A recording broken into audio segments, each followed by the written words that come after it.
ಮತ್ತೆ 2008ರಲ್ಲಿ ಅತಂತ್ರ ವಿಧಾನಸಭೆ ಸೃಷ್ಟಿಯಾಗಿ ಅದು BJP ಮತ್ತು JDS ನೇತೃತ್ವದ ಸರ್ಕಾರ ಅಸ್ತಿತ್ವ ಕೊಡುತ್ತೆ. ಅಲ್ಲಿ ಸಿದ್ದರಾಮಯ್ಯನವರ ಅವತ್ತಿನ ಗೆಲುವಿನಿಂದ ಅವರಿಗೆ ಇಲ್ಲಿ ಕರ್ನಾಟಕದ ವಿಧಾನಸಭೆಯಲ್ಲಿ ವಿರೋಧ ಪಕ್ಷದ ಸ್ಥಾನ ದಕ್ಕುತ್ತೆ. 5 ವರ್ಷ ಪೂರ್ಣಗೊಳ್ಳುತ್ತೆ. ಮತ್ತೆ 2013 ಚುನಾವಣೆ ಬರುತ್ತೆ. 2013ರ ಚುನಾವಣೆಯಲ್ಲೂ ಸಹ ಸಿದ್ದರಾಮಯ್ಯನವರು ವರುಣಾ ವಿಧಾನಸಭಾ ಕ್ಷೇತ್ರದಲ್ಲೇ ಮರು ಚುನಾವಣೆಗೆ ಸ್ಪರ್ಧಿಸ್ತಾರೆ.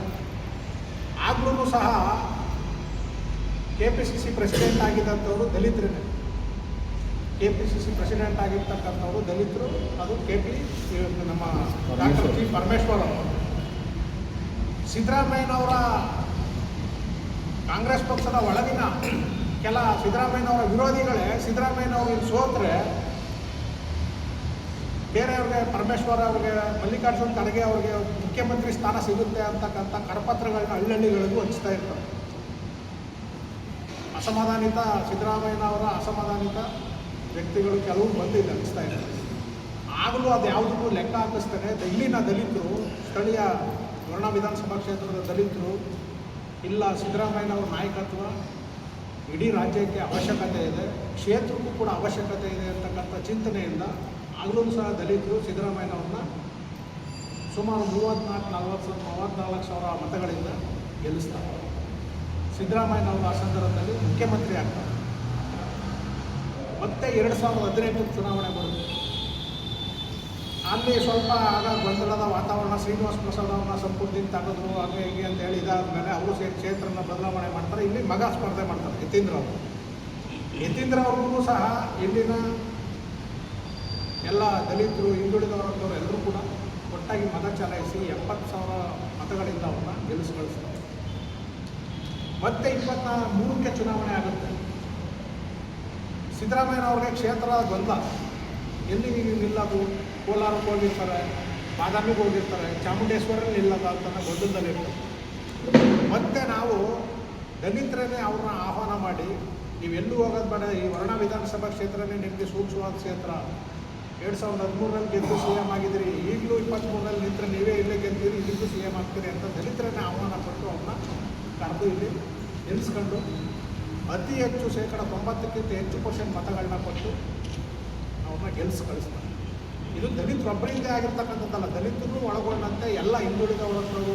ಯಾಕೆ ಇವ್ರನ್ನೆಲ್ಲ ಹಿಂದುಳಿದವರಂಥವ್ರು, ಅಲ್ಪಸಂಖ್ಯಾತರು ಎಲ್ಲರೂ ಯಾಕೆ ನಂಬೋದು ಅಂದರೆ, ಅಹಿಂದ ಅಂತಕ್ಕಂಥ ಒಂದು ಚಳುವಳಿಯನ್ನು 2004ರಿಂದ ಈಚೆಗೆ ಕರ್ನಾಟಕದ ರಾಜಕಾರಣ ದಿಕ್ಕೆಟ್ಟಂಥ ಸಂದರ್ಭದಲ್ಲಿ ಅದನ್ನು ಚಳುವಳಿಯನ್ನು ಮುನ್ನಡೆಸ್ಕೊಂಡು ಅದಕ್ಕೆ ರಾಜಕೀಯ ಸ್ವರೂಪ ಕೊಟ್ಕೊಂಡು ಮುನ್ನಡೆಸೋದು ಕಾರಣಕ್ಕಾಗಿ ಎಲ್ಲ ಸಮುದಾಯಗಳ ಹಿತ ಕಾಪಾಡ್ತಾರೆ ಅಂತಕ್ಕಂಥ ಚಿಂತನೆಯನ್ನು.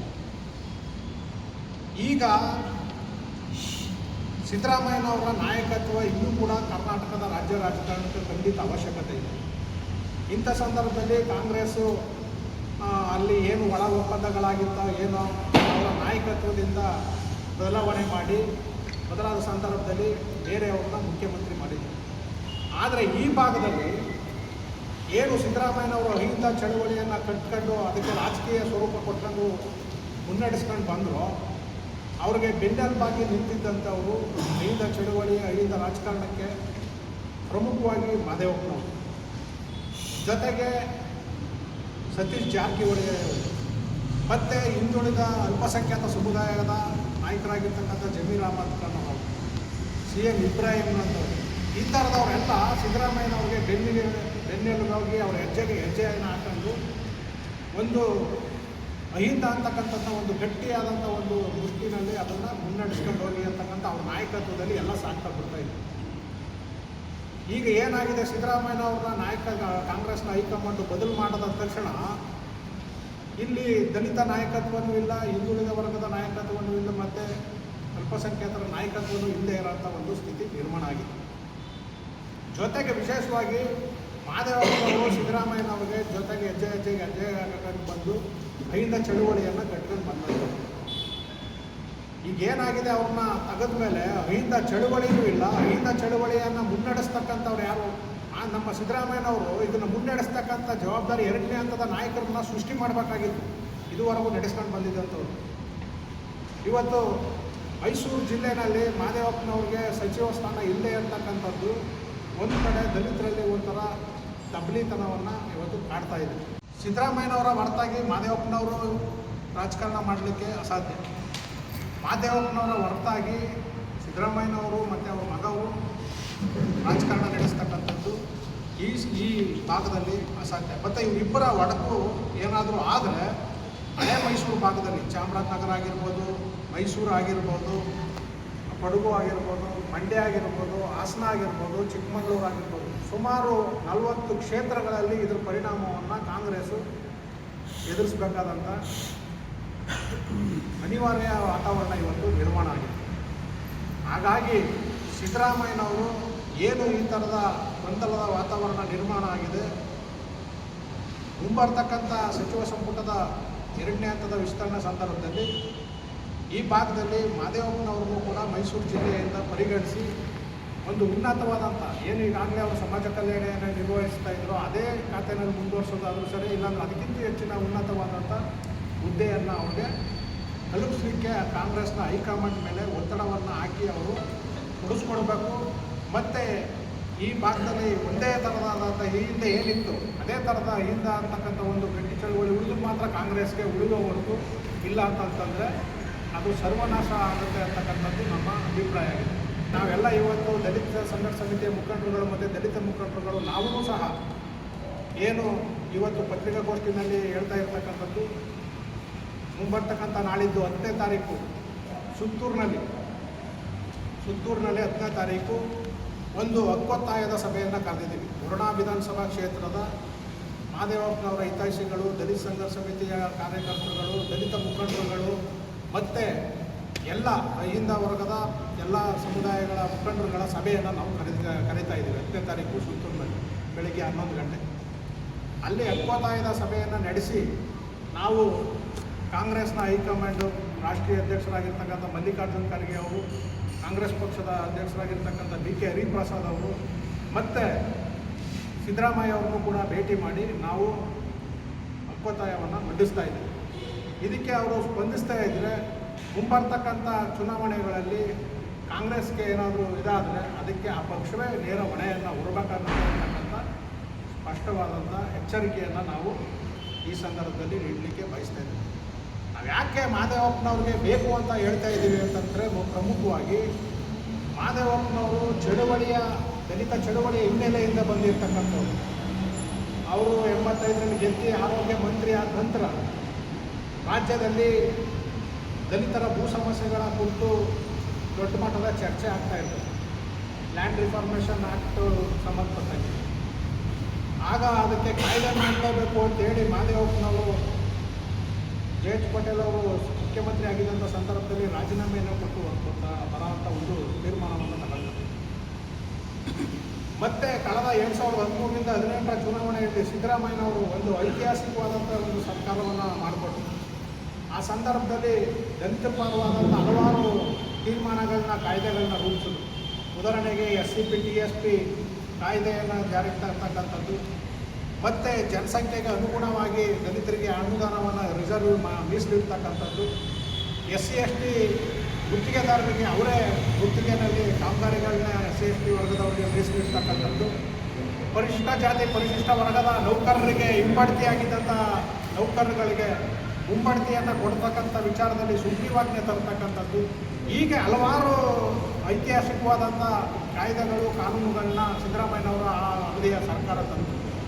ಅದರಲ್ಲಿ ಪ್ರಮುಖವಾದಂಥ ಸರ್ಕಾರದ ಗಮನ ಸೆಳೀತಕ್ಕಂಥದ್ದು, ವಿಧಾನಸಭೆಯಲ್ಲಿ ದಲಿತರ ಧ್ವನಿಗೆ ಧ್ವನಿಯಾಗಿ ಒಳಗಡೆ ಮಾತನಾಡ್ತಾ ಇದ್ದಂಥವರು ಮಹದೇವಪ್ಪನಂಥವ್ರು. ಆ ಕಾರಣಕ್ಕಾಗಿ ಏನಾದರೂ ಕರ್ನಾಟಕದ ನೆಲದಲ್ಲಿ, ಕರ್ನಾಟಕದ ವಿಧಾನಸಭೆ ಒಳಗಡೆ ಸಂವಿಧಾನ, ಪ್ರಜಾಪ್ರಭುತ್ವ, ಈ ಸಾಮಾಜಿಕ ನ್ಯಾಯ ಇಂಥದರ ಬಗ್ಗೆ ಈ ಅಹಿಂದ ಸಮುದಾಯಗಳ ಪರವಾದಂಥ ಧ್ವನಿಯಾಗಿದ್ದಂಥವರು ಸಿದ್ದರಾಮಯ್ಯನವರು ಬಿಟ್ಟರೆ ಮಹದೇವಪ್ಪನಂತವ್ರೆ. ನಮ್ಮ ಈ ಪತ್ರಿಕಾಗೋಷ್ಠಿಯ ಉದ್ದೇಶ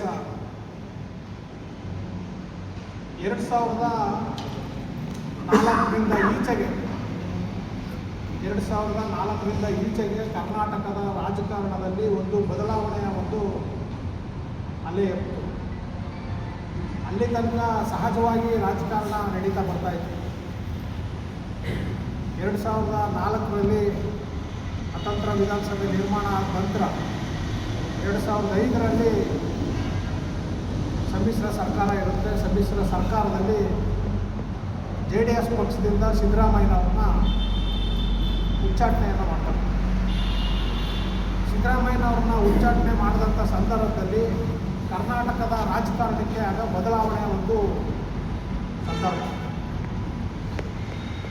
ಅಹಿಂದ ಅಂತಕ್ಕಂಥದ್ದು ಒಂದು ಚಳುವಳಿ ಕರ್ನಾಟಕದ ನೆಲದಲ್ಲಿ ಇರ್ತದೆ.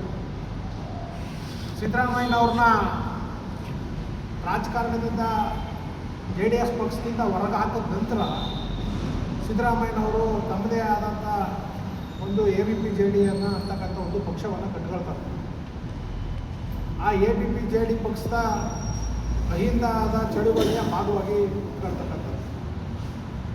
ಆನಂತರ ಅದು ಮುಂದಿನ ದಿನಗಳಲ್ಲಿ ಆ ಪಕ್ಷವನ್ನೇ AVP-JD ಪಕ್ಷವನ್ನೇ ಕಾಂಗ್ರೆಸ್ ಪಕ್ಷಕ್ಕೆ ಮರ್ಜ್ ಮಾಡ್ತಾರೆ. ಮರ್ಜ್ ಮಾಡಿ ಚಾಮುಂಡೇಶ್ವರಿಯ ಉಪಚುನಾವಣೆಯಲ್ಲಿ ಸಿದ್ದರಾಮಯ್ಯನವರು 2006ರಲ್ಲಿ ಚುನಾವಣೆಗೆ ಸ್ಪರ್ಧೆಯನ್ನು ಮಾಡ್ತಾರೆ. ಅಹಿಂದ ಚಳವಳಿಯಲ್ಲಿದ್ದಂಥ ಎಲ್ಲ ಜನಸಮುದಾಯಗಳು ಸಿದ್ದರಾಮಯ್ಯನವರ ನಾಯಕತ್ವ ಈ ರಾಜ್ಯಕ್ಕೆ ಅವಶ್ಯಕತೆ ಇದೆ, ಅವರ ಗಟ್ಟಿ ನಾಯಕತ್ವವನ್ನು ನಾವು ಉಳಿಸ್ಕೊಳ್ಬೇಕು ಅಂತಕ್ಕಂಥ ಚಿಂತನೆಯಿಂದ ದಲಿತರು, ಅಲ್ಪಸಂಖ್ಯಾತರು, ಹಿಂದುಳಿದ ವರ್ಗದವರು ಎಲ್ಲರೂ ಒಟ್ಟಾಗಿ ಸೇರಿ ಸಿದ್ದರಾಮಯ್ಯನವರ ಉಪಚುನಾವಣೆಯಲ್ಲಿ ಚಾಮುಂಡೇಶ್ವರಿ ಉಪಚುನಾವಣೆಯಲ್ಲಿ ಗೆಲ್ಲಿಸ್ಕೊಳ್ತಾರೆ. ಅದು ಒಂದು ಐತಿಹಾಸಿಕವಾದಂಥ ಕರ್ನಾಟಕದ ನೆಲದಲ್ಲಿ ಚಾಪಾಗಿ ಉಳ್ಕೊಳ್ತದೆ. ಮತ್ತೆ 2008ಕ್ಕೆ ಚುನಾವಣೆ ಬರುತ್ತೆ. 2008ರ ಚುನಾವಣೆಯಲ್ಲಿ ಕರ್ನಾಟಕದ ಹಲವು ಕ್ಷೇತ್ರಗಳಲ್ಲಿ ಕ್ಷೇತ್ರ ಪುನರ್ವಿಂಗಡಣೆ ಆಗುತ್ತೆ, ಡಿಲಿಮಿಟೇಷನ್ಗಳಾಗ್ತವೆ. ಡಿಲಿಮಿಟೇಷನ್ ಆದಂಥ ಸಂದರ್ಭದಲ್ಲಿ ವರ್ಣ ಅಂತಕ್ಕಂಥ ಒಂದು ಹೊಸ ಕ್ಷೇತ್ರ ಇಲ್ಲಿ ಸೃಷ್ಟಿಯಾಗುತ್ತೆ. ವರ್ಣ ಹೊಸ ಕ್ಷೇತ್ರ ಏನು? ಈ ಹಿಂದೆ ಟಿ ನರಸೀಪುರ ಕ್ಷೇತ್ರ ಮೂರು ಹೋಬಳಿಯನ್ನು ಒಳಗೊಂಡಂಥ ಮೂರು ಹೋಬಳಿಯನ್ನು ಒಳಗೊಂಡಂಥ ಒಂದು ಕ್ಷೇತ್ರ, ಜೊತೆಗೆ ಚಾಮುಂಡೇಶ್ವರಿ ಕ್ಷೇತ್ರದಲ್ಲಿದ್ದಂಥ ವರ್ಣ ಹೋಬಳಿಯ ಒಂದು ಭಾಗ ಸೇರಿ ವರ್ಣ ಒಂದು ವಿಧಾನಸಭಾ ಕ್ಷೇತ್ರ ಸೃಷ್ಟಿಯಾಗುತ್ತೆ. ಸಿದ್ದರಾಮಯ್ಯನವರು ಆಗ ಎಲ್ಲಿ ಚುನಾವಣೆಗೆ ಸ್ಪರ್ಧೆ ಮಾಡ್ಬೋದು ಅಂತಕ್ಕಂಥ ಒಂದು ಗೊಂದಲದಲ್ಲಿರ್ತಾರೆ. ಕೊನೆಗೆ ವರ್ಣ ವಿಧಾನಸಭಾ ಕ್ಷೇತ್ರದಲ್ಲಿ ಅವರು ಸ್ಪರ್ಧೆ ಮಾಡ್ತಾರೆ.